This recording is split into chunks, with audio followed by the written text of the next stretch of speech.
Dear student, मेरे से किसी ने एक क्वेश्चन पूछा कि सर, मेरे से आधा कुछ लोग पढ़ते हैं, मेरे से कम पढ़ते हैं, मेरे से कम वो पढ़ाई पे फोकस भी करते हैं, फिर भी वो मार्क्स मेरे से बेहतर क्यों लेके आते हैं। तो ऐसे छात्रों से मैं एक कहानी शेयर करना चाहता हूँ। दो दोस्त होते हैं, उनमें से एक गाय चरा रहा होता है और दूसरा लकड़ी काट रहा होता है।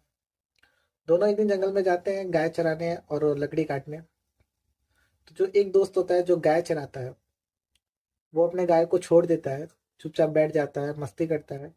एक डेढ़ घंटे में गाय चर के चली आती हैं और वो मस्ती अपने लकड़हारे दोस्त के साथ कर रहा होता है। और जो उसका लकड़हारा दोस्त होता है वो उसके साथ मस्ती करने में अपने समय को व्यतीत कर देता है और वो कुछ भी काम नहीं करता। पता क्या है, जब कुछ देर बीतता है तो उसकी गाय तो चर के आराम से चली आती है, लेकिन लकड़हारे दोस्त का कोई भी काम नहीं हो पाता है। ठीक है। मतलब क्या कि कुछ लोग होते हैं जिनका काम अपने आप हो रहा होता है, नेचर उनका काम कर रहा होता है, उसके लिए उनको एफर्ट्स मारने की जरूरत नहीं होती है। ठीक है। तो मैं बस इतना ही कहना चाहता हूँ कि अगर इसको हम लोग रियल लाइफ में अप्लाई करें तो कुछ लोगों के पास संसाधन मौजूद हैं, उनको प्राकृतिक नेचर कहीं ना कहीं उनका साथ दे रही है, उनके पास अपने संसाधन मौजूद है।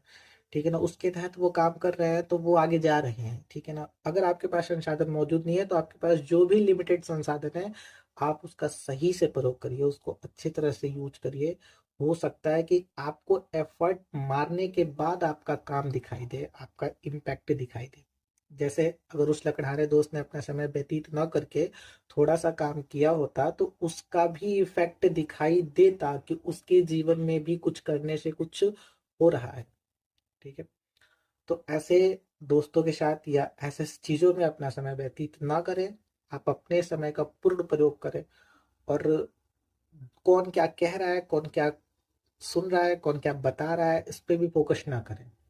ठीक है ना, आप स्वयं से पढ़ाई करें, स्वयं की चीजों पे फोकस करें। ठीक है। और अपने लाइफ को चेंज करें, अपना टाइम ऐसे फ्रेंड्स के साथ वेस्ट ना करें।